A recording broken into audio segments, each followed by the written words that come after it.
What's up, guys? It's James from Lucrative MMA. I'm back to drop some more knowledge on you. Today, we're just going to be doing a quick breakdown of the past UFC card, the one that was on the weekend. We had a pay-per-view, Camaro Usman versus Gilbert Burns, which turned out to be an absolute banger. I definitely thought it would be a banger when I was doing tape, and you will notice that by the bet that I had on the fight.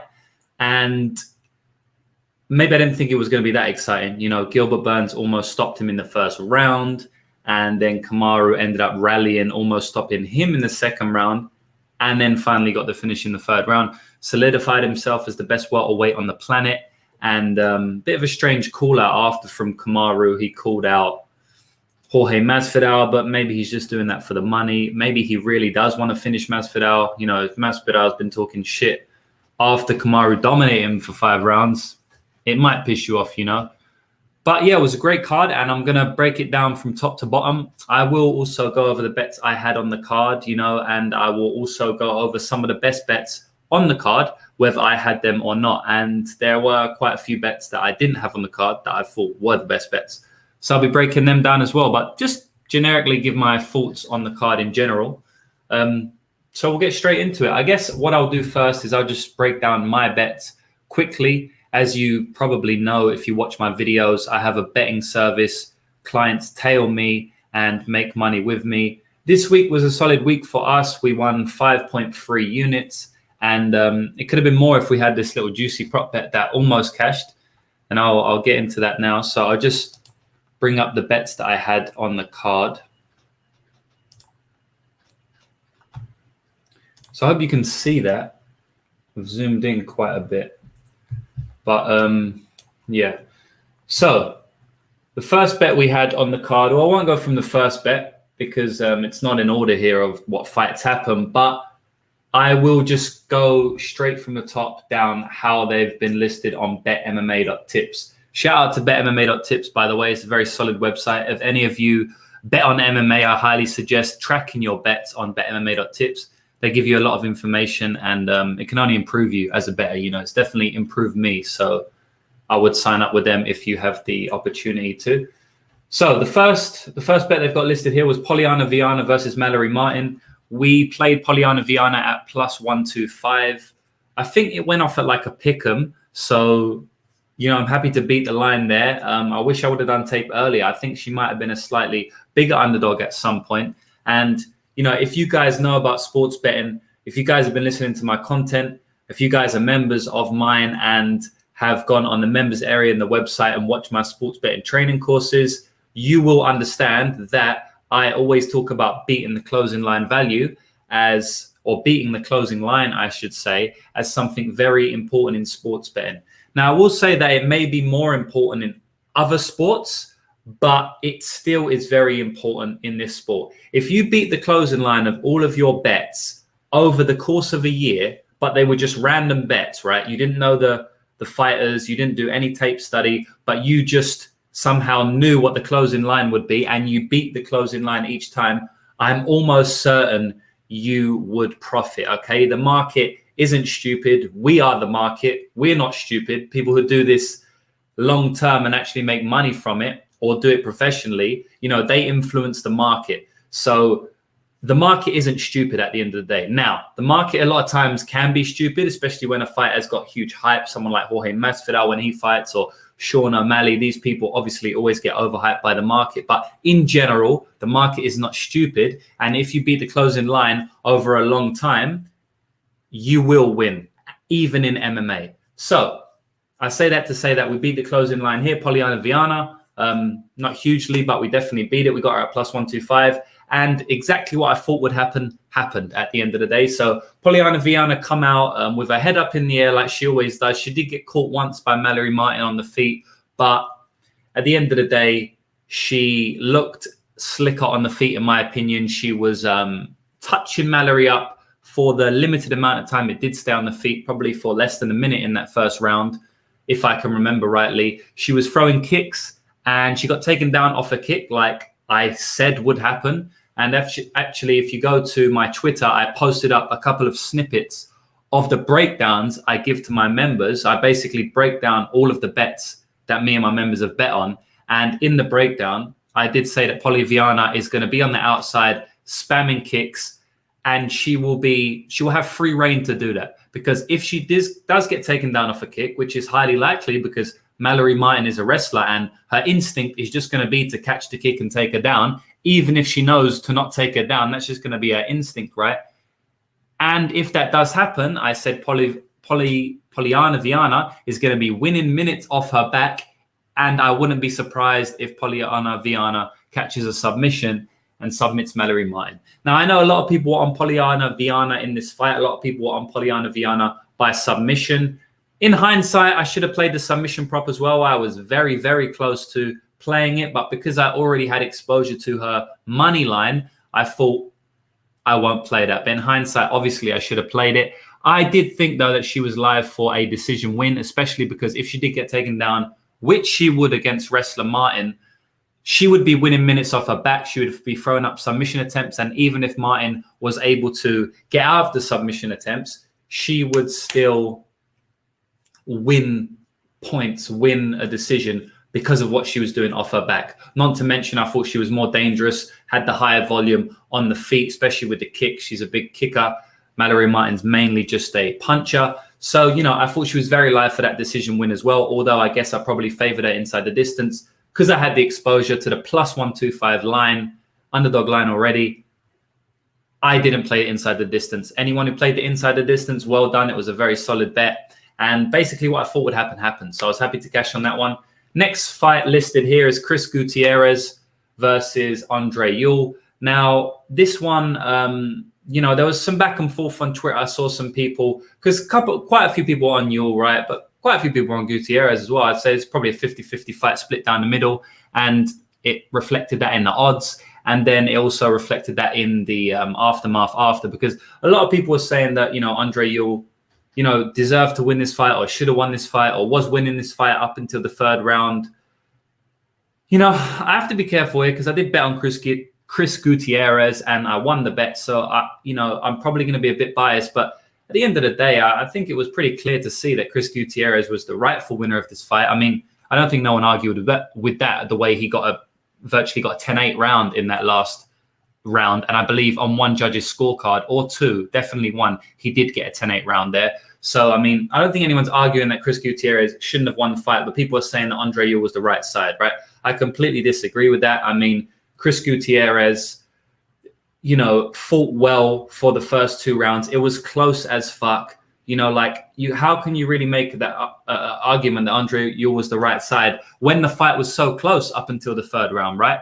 I understand if Ewell was definitely winning the fight, but it was close. It was close. And at the end of the day, Chris Gutierrez won the first round. Nothing happened in that first round. It was so close. And then 3-4 seconds left in the first round, Andre Ewell gets hit with a huge head kick and he gets knocked down. So he loses the round. Now, people who are going to say 3 seconds left and he would have lost that round. First of all, that round was super close anyway. You can't be super happy with what Andre Ewell did if you bet Andre Ewell. But then also, 3 seconds left of the round, he got hit with a head kick. There's still 3 seconds in the round. The round is still there. The head kick happened. He won the round with the head kick, but I mean, it happened. He threw the kick. So, when you're betting on Chris Gutierrez, that he's always live to get a head kick, get any kick. And he did get a head kick in the first round. Second round was really close. Yeah, okay, give it to you if you want. I mean, it was nothing special. If you did win it, didn't blow anyone out of the water. I mean, it was a 50-50 round, in my opinion, maybe 55 Ewell, nothing special. And then the third round, complete domination from Gutierrez, 10-8. He actually got on 2 or 1 judge's scorecards. So clear win from Gutierrez there. Very happy with my read there. And again, I did post up on Twitter, which you can go and check, some of the breakdowns I did for the bets we had. And in the Chris Gutierrez fight, I broke this down to my members and I basically exactly what I said happened. And if you actually see down here, I played Chris Gutierrez in round 3. And this was the prop bet I was talking about earlier, that if this cashed, we would be having a huge night as opposed to a very solid night. So Chris Gutierrez, he almost won in round 3 there. I got odds of plus 1,400. We had a quarter of a unit shot on it. I mean, just quick maths in the top of my head, that probably would have returned about 4 or 5 units or something just on that alone. So, you know, that would have been a very solid night. But Yule's tough. You know, what can I say? Yule is tough as fuck. I do think the stoppage was there. If there was a 4th round, it's almost guaranteed that, you know, he would have got that 4th round stoppage. Yule could barely stand up at one point. He got dropped from a leg kick, I think, went in for a takedown on another point because he couldn't stand up. So it was super close. But, you know, that's sports betting, you know, highs and lows. And you miss bets by just a little bit and then you win bets by just a little bit. So, you know, the tide always swings. And although we didn't win that one, we'll get them next time.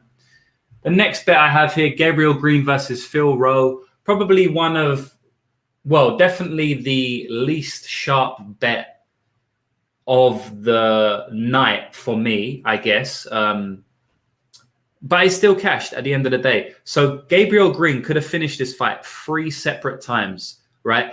I know that there was points in this fight where he was getting dominated on the mat. But at the end of the day, there was 3 separate points when Gabriel Green could have easily turned Phil Rowe's lights out. He hit him with some huge overhands, which I knew would be landing because he had to close the distance. Phil Rowe doesn't have a great chin. It was obvious he doesn't have a great chin.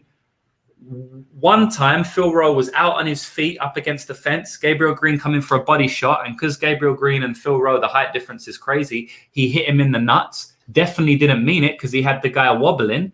And in fact, it skimmed off the top of the nuts. So that was very unlucky because that gave Phil Rowe time to recover because, as I say, he was virtually out on his feet at that point. Then there was another point where he cracked him in the jaw, and you know it probably could have stopped if he put the gas on it more, and he didn't clinch with him. And then in the final round, he has his calves gone, so Phil Rowe can't even stand up. Phil Rowe fell to the floor, and what does Gabriel Green do? You know, his great fight IQ, he jumps in his guard. So 3 separate times in this fight, Gabriel Green could have easily stopped Philip Rowe. So although there was points in this fight where Philip Rowe was putting on Gabriel Green in the jiu-jitsu, I'm happy with the bet because, you know, there was 3 chances of him finishing. And he would have finished if he had better IQ and just stepped away, didn't jump into Phil Rowe's guard and let Phil Rowe stand up. Because at that point, Phil Rowe couldn't have stood up. So as soon as Phil Rowe stands up, the referee would have waved it off because he couldn't stand up. So one of the worst fight IQs I've ever seen in the business, Gabriel Green there. And that's not because I had a bet on him. I think people who had a bet on Rowe were still saying the same thing on Twitter. And I mean, just watch the fight. It's pretty evident, guys.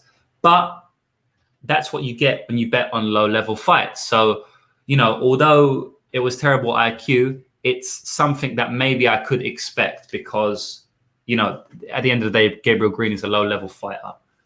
I'll go on to, so that's all the money line plays. So we actually cashed all our money line plays there. And I actually did a little recap on how many money line plays I've done in 2021. And I've made 8 money line plays and they've all cashed. I'm 8 for 8, 100%. So that's maybe something to look at.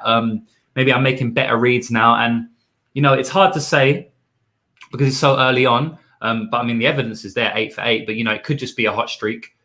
But I just feel like this year, something's changed in my reads. You know, I'm making a lot of better reads, even the fights that I don't bet on. So I think I've leveled up this year, you know, or even in the past couple months, I've kind of leveled up, which is good to see for me, you know, and at the end of the day, I'm not going to talk too much because it's only early, but the results will prove it, I believe.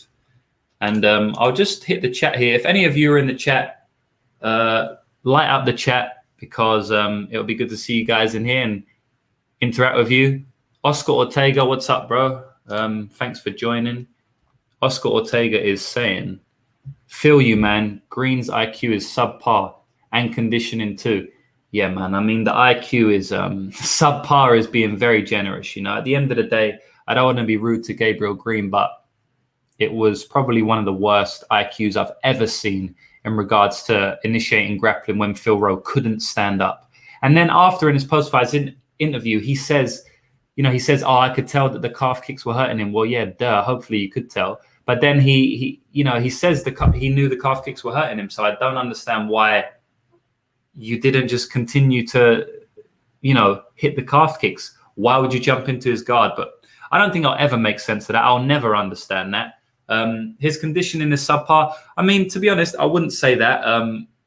You know, I believe that his conditioning's it was decent. I mean, he didn't look that tired. I mean, he didn't look more tired than Rohl, in my opinion. They looked, you know, similar amount of tiredness. He had very solid conditioning in his last fight against D-Rod, but that was more of a striking fight. So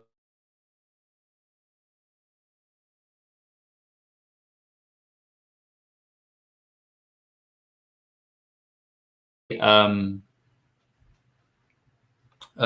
don't. Sorry, guys. I don't know if I cut out there. It looks like the stream cut out. Can anyone in the chat? Can you let me know if I'm still live? Because it looked like the stream cut out there for a second. But I will carry on. Yeah, I do feel you with Gabriel Gun's conditioning. It didn't look amazing, but you know, it was a hard-fought fight because Phil Rowe kept going to the grappling. So you know, that's possibly why he looked a little bit tired. But at the end of the day, he won a decision, and in the third round, he had chances to stop it. So I'm not going to hate on his conditioning too much there, or not hate. I know you're not hating, but I'm not going to, you know, discredit his conditioning too much there. But yeah, Oscar's also saying Gutierrez round 3 was a good play, should have hit, and I had that over on a parlay. Green under 2.5 hit. Yeah, I agree with everything there, man. You know, Chris Gutierrez round 3, that was it's one of them things, man. Like it was so close, but only a quarter of a unit shot on there, so I'm not too unhappy with that. Yeah, so we'll go on to the. Oh yeah, I mean, Oscar just mentioned it. I had the under 2.5 rounds in the Gabriel Green versus Phil Rowe fight. Now, you know, that was kind of insurance because I thought Phil Rowe did have a chance of stopping him. So if he did, we didn't lose too much on the Green bet. But then I also thought the more likely outcome was Green would stop him. And as I say, Green had 3 chances to stop him. I can't hate on that bet. You know, Green should have stopped him. The stoppage was there. It is what it is. The calf kick stoppage was there. And if he didn't hit him in the nuts, the TKO was there as well. So, you know, that's a solid bet in my opinion. It is what it is. Yeah, so we also had Green to win in round 1. I don't think that ever looked like cash, and they did hit him a couple of times. But yeah, the fight was more likely to be stopped late. But, you know, I just thought I'd have a little go. I have seen Phil Rowe get hurt in the first round a couple of times, not only against Leon Shabazian. So, yeah, I just thought I'd throw a little flyer on that quarter of a unit, but that didn't really look like cashing. Now, the bet here, I had the parlay. This was a pretty big bet for me. Almost a guarantee of this one cashing for me. Sometimes it's a bit too easy in sports betting, and this was real easy. So we had Bilal Muhammad. We got in at about minus 333, and he went off at about minus 550. So, you know, beat the line there. Happy about that. And then I also had Bilal Muhammad in the parlay with Camaro Usman versus Gilbert Burns to go over 1.5 rounds. Now, I thought the only way this would stop in the first round would be if Burns comes out and catches him. You know, I did have that read, and I mean, it exactly happened, right? So if you can see underneath here, I had a half a unit on Burns to win in round 1 as a hedge on the parlay. So if that would have cashed, I would have lost like half of a unit overall on the parlay and the Burns in round 1 prop. I would have won like 6 units with the Burns in round 1 and lost 6.5 in the parlay. So I would have lost half a unit. And fuck, that was so close to happening. So Burns comes out, catches him hard in that first round, but Kamaru weathers the storm and ends up getting a stoppage in the third round. And I mean, I guess the fight went exactly how I thought, because I had Burns in round 1. Burns almost KO'd him in round 1. I don't think many people predicted Burns in round 1. Not saying I necessarily predicted it.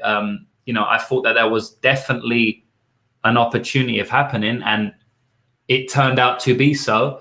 Obviously, on another day, Burns does stop him there. It's a fist fight at the end of the day. Kamaru's not going to weather that first round storm every single time. You know, another time that happens, it catches him just above the ear and just behind the ear, maybe as opposed to on the ear, and he's unconscious, you know, or Burns, you know, picks his time more, rushes in, whatever. You know, if they fight 100 times, Burns KOs him in round 1, you know, maybe 10 times or some shit. So I wasn't unhappy with that. Actually, I was happy with that because it was obviously a solid read.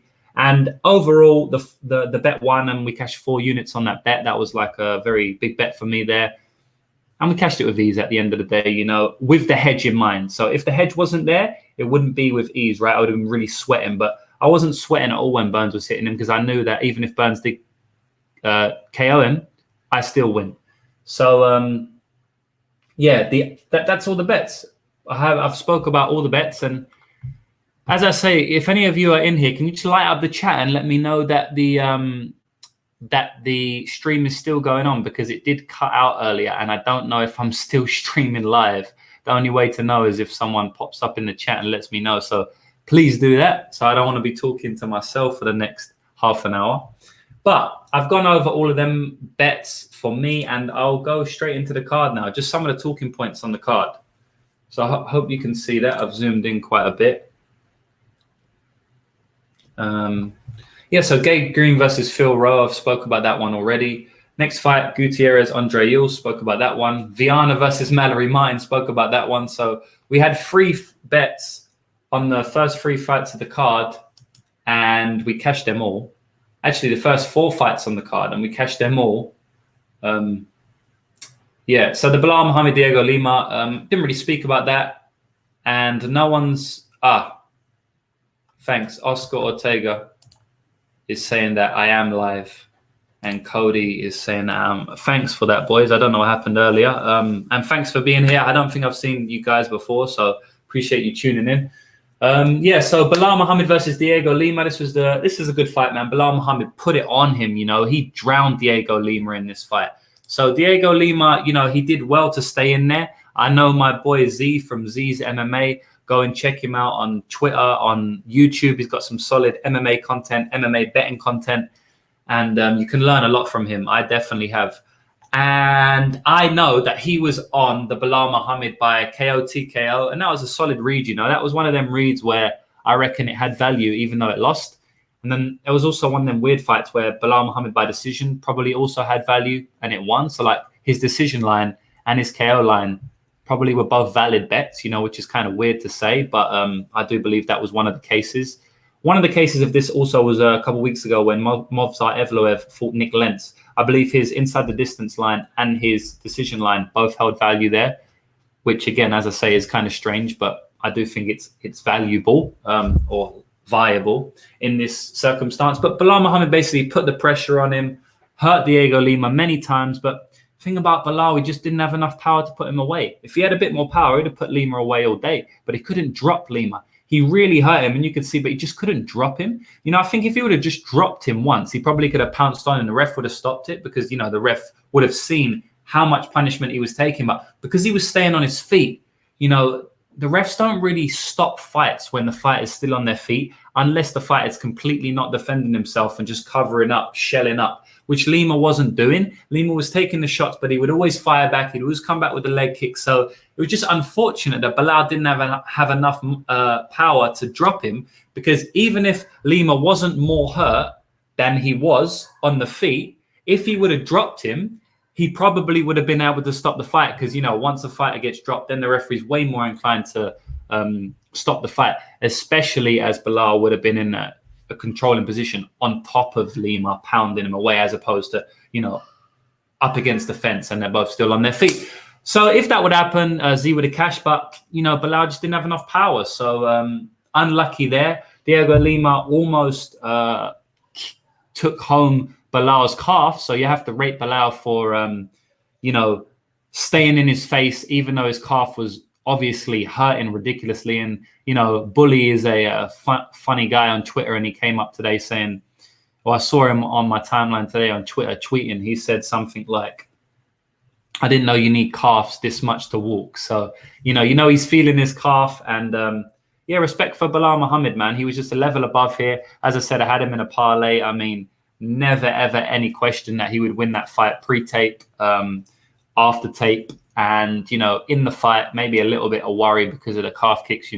I know how damaging they can be. But Belal's a tough guy, man. And he's not going to get stopped with calf kicks if he's dominating the fight. You don't really, it can happen, but at the end of the day, I feel like them calf kicks, they take way more effect when you're getting also beat up, or you can't get a read on your opponent, or you can't even land on your opponent, or you can't do much to your opponent.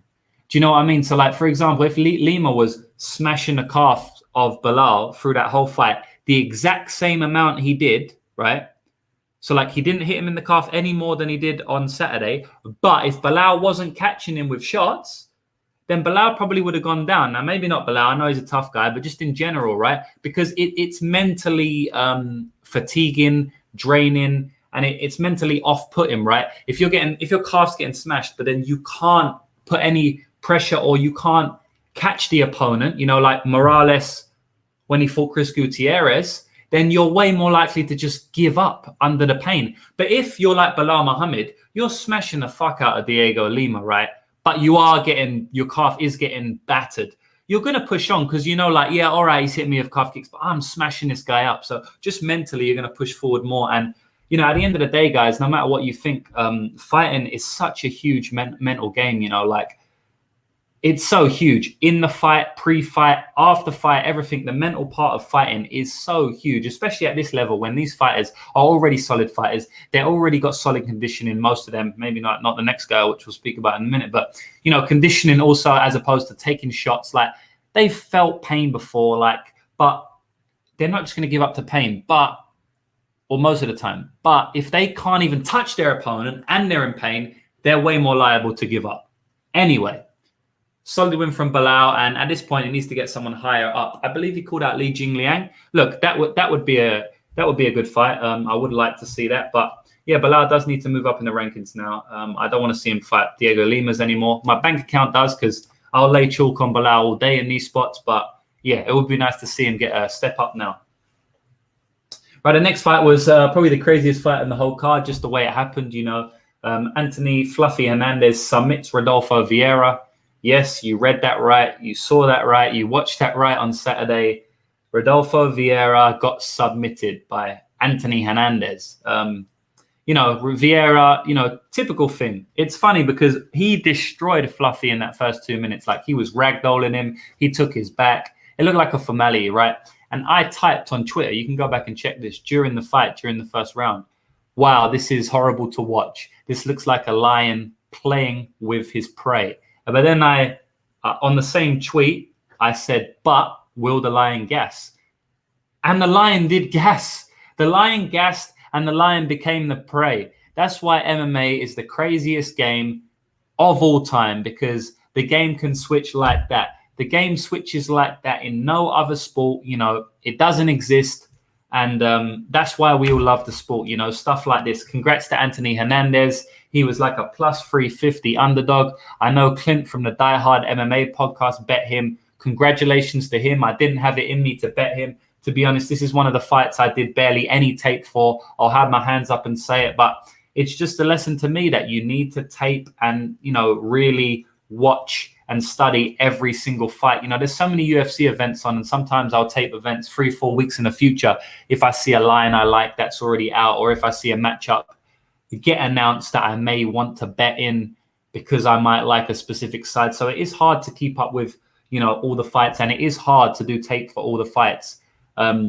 So, you know, this is one that I didn't do much tape for, but I knew Vieira, you know, had no striking. I mean, he almost got stopped by Safarov in that last fight. You know, his eye was, you know, it was like a balloon, you know, his eye in his last fight. And Fluffy was pinging the head off him as soon as he got tired. But even if he wasn't tired, he probably would ping the head off him, you know, if it was a striking match. Vieira doesn't have good striking. So, you know, I do regret not taping that one more. But as I say, shout out to anyone who bet Fluffy. It's a solid bet anytime you fade Vieira. And people just didn't think Fluffy had it in him to weather the storm, but he did weather the storm. And you have to give Fluffy respect for getting out of them jiu-jitsu positions, because it did look like it was all over at one point. Oscar's saying that the under 2.5 rounds for Viana versus Martin was sweet. Yes, very sweet. That was plus 180. I know a few people got in.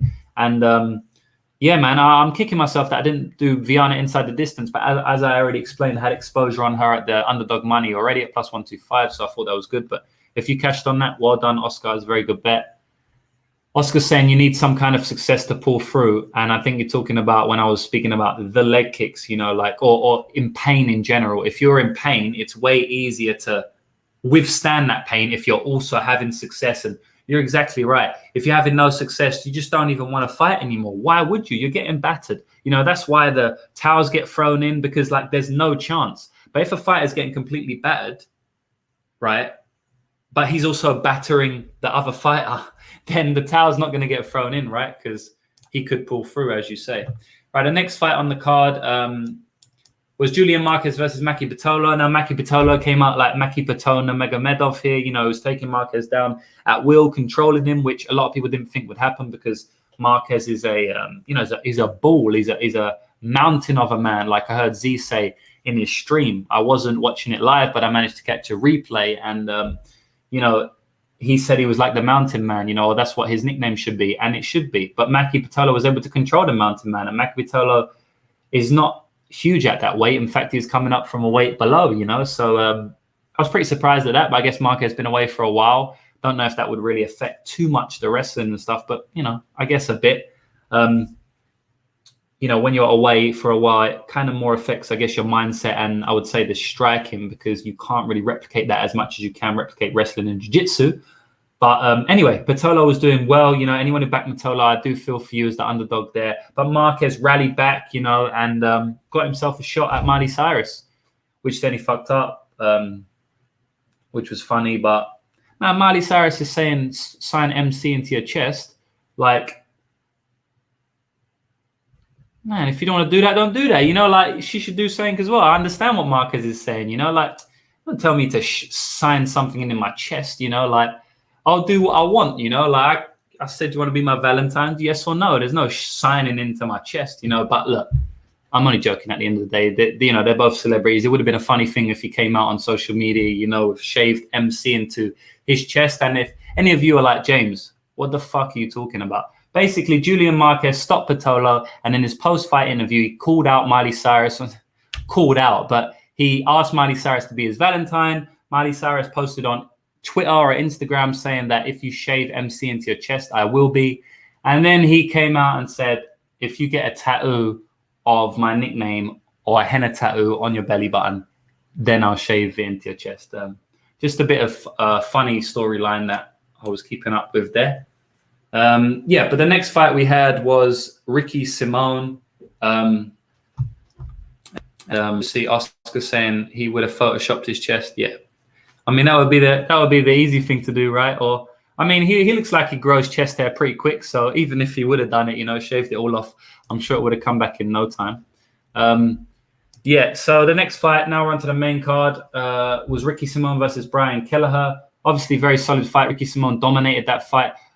I favored Ricky Simone for the decision win, which came through. It was minus 120. I was going to hedge it with a Brian inside the distance just in case he wrapped up the guillotine. But, I was happy with the bets I had on the card, and I ended up passing on that. I am a little bit annoyed because Ricky Simone completely dominated the fight. And anyone on Simone, very solid bet there. You can't say anything against that. Simone done what Simone does, which is grind, wrestling, pressure, pace. That was why I didn't, because I thought that Kelleher may have a shot in this fight if he was able to stop that. But we'd never seen Kelleher stop that before. You can't guess Kelleher would stop that just because, he doesn't get taken down a lot. But no one's ever tried to take him down a lot. No one's ever tried to put the pressure on him. No one's ever tried to grind him out. So you have to make a lot of assumptions there. And at the end of the day, in betting, you have to make assumptions. But for that one, you had to make a lot more assumptions than I was comfortable with. So I didn't want to do it. But I probably should have backed Simone's decision like I was gonna, because Simone did what Simone always does. So there we go. The next fight was Kelvin Gaslin versus Ian Highnesh, and this fight is just a levels fight, guys, which means that there's levels to this shit, right? And Kelvin Gastelum is at a higher level than Ian Highnesh. It is what it is. Got better striking. He seemed to have better wrestling. He seemed to possibly be stronger even than Highnesh, or at least have the same amount of strength, which is a bit surprising. He definitely have comparative strength anyway. And he basically dominated Highnesh, I would say. I mean, he never really lost a minute of that fight, really, did he? I mean, it was close enough, I guess, but I mean, did he lose a minute, 2 consecutive minutes? Not really, I don't think. So that was a levels fight. This fight, Alexa Grasso versus Macy Barber. Now, I was very close to playing Grasso, but I did think at some point Macy could crack her, and I wasn't sure how Grasso would react. The line wasn't amazing. Grasso was a favorite, minus 125, minus 135 in some spots when I taped it. So, when the line was closing up to a pick'em, I did think of backing Grasso decision. I think it was at plus 140. I was like, that's very solid. I highly doubt she's going to stop Macy Barber. Macy Barber's got the heart of an absolute lion. When she fought Roxanne Modafferi, she proved that. She's proved that in other fights. She's getting pieced up by JJ Aldridge. She goes on to stop her. And she showed it in this fight again. In the third round, she came out. She won the third round. She looked very solid in that third round. And, if you really think about it, although I do think Alexa looked like the overall better fighter in this fight, if you think about it, there was one position where Grasso used her jiu-jitsu to, I believe, reverse Macy Barber's position. If Macy Barber that was in the second round. If Macy Barber was able to keep that on the ground, she probably would have run that round, and then she won the third, so she could have won 29-28. So although I do think Grasso looked the smoother fighter, she was the right side in this fight. It was still a very close fight. But anyone on Grasso, well done. Anyone on Barber, that wasn't the right side, in my opinion, even at plus money, because we did see that there's just a bit of a skill difference there, though Macy Barber's athleticism did bring it back in that third round. Now we've got the main event. I spoke a little bit about it. I won't go too deep into it. Camaro Usman versus Gilbert Burns. Very solid main event. Camaro just shows us that he is the best fighter in the division at the moment. Probably the best pound-for-pound fighter we have in our sport at the moment. He's now stopped Gilbert Burns. He's stopped Colby Covington. He's dominated Jorge Masvidal. He's dominated Damian Maia. He's dominated Rafael dos Anjos. He's cleaned out the division almost. The only person who really has left to fight now is Leon Edwards, who he's already beat, and Stephen Thompson. I guess Stephen Thompson is really the only fighter who hasn't beat in that top five, or anyone deserving of a title shot. He's like the only person who he hasn't beat yet. So, I don't want to see Jorge Masvidal versus Camaro Usman again. I don't have much willingness to watch that. I guess for my bank account, Usman will be a safe parlay piece, I would say. But, I don't have much willingness to watch that fight. I mean, we saw how it goes, and I think it goes like that almost every round. He just controls him up against the cage, takes him down, strikes with him every now and then. But Masvidal's KO or bust in that fight, so, it's an unlikely chance. We did see Camaro has very good recoverability. Maybe his chin's not the best, but at the end of the day, Gilbert Burns hits like a truck. I know he's coming up from 155, but Gilbert Burns can crack. We see him drop Woodley, and who the fuck ever drops Woodley? No one. Even when he got dominated against Colby and Usman, he never got dropped, but Gilbert Burns dropped him within a minute of that fight, and he hurt him again in that fight. So Gilbert Burns hits very hard. He nuked Damian Maia, and Camaro done very well in that fight, man. Camaro showed us something that we haven't seen from him, which is good at his level, which was his recoverability and his ability to stay calm under pressure, which we knew, but we've never seen him put under that much pressure before in his life. So we didn't know that he could handle that pressure, although we assumed it, okay? We didn't know that if he got dropped and smashed by Gilbert Burns multiple times, he would be able to stay calm. We didn't know that. We assumed it, but now we know for a fact. So that's it. That's the card breakdown for today. As I say, went plus 5 units. Any of you watching this, if you did want to sign up to my service, you can get a membership package. Go to the website, lucrativemmabetting.com. I have multiple packages there, depending on how long you want to stay with me for. It's a long-term service though, guys. There's lots of ups and downs in sports betting, but over the year, we will come out in profit. I've got sports betting training courses, which are free for all my members. And if you do sign up, you get one-to-one coaching from me, meaning just you can ask me any questions you have about sports betting, but you'd probably learn a lot just by the sports betting courses anyway. And we move on to next week, which is Curtis Blades versus Derek Lewis. I've already got a bet locked in for the card and 2 prop plays. And I've also got a bet locked in for the UFC 259 card. So we've already got some bets locked in for the future, and probably going to be locking some more in right now. As soon as I come off this stream, I'm going to jump straight back into tape study, and I'm hoping I'll send out some more bets to members tonight. So thanks, everyone, for being here. I do appreciate you. I think I've only got 4 in the chat at the moment, which isn't a lot, but it is only early days. And I'll remember everybody who was here from the start when this channel grows, and this channel is growing. So that's it for today, guys. I will see you in the next video. Make sure you subscribe and like this video, please, subscribe to me because I'll be putting out a lot more content. I do my free bet video every week. And I also do sports betting videos just to help you be a better sports bettor, a better MMA bettor. And I will be doing a weekly podcast on YouTube where I speak to other gamblers and we go over some bets from the upcoming card. So subscribe and watch out for some more content.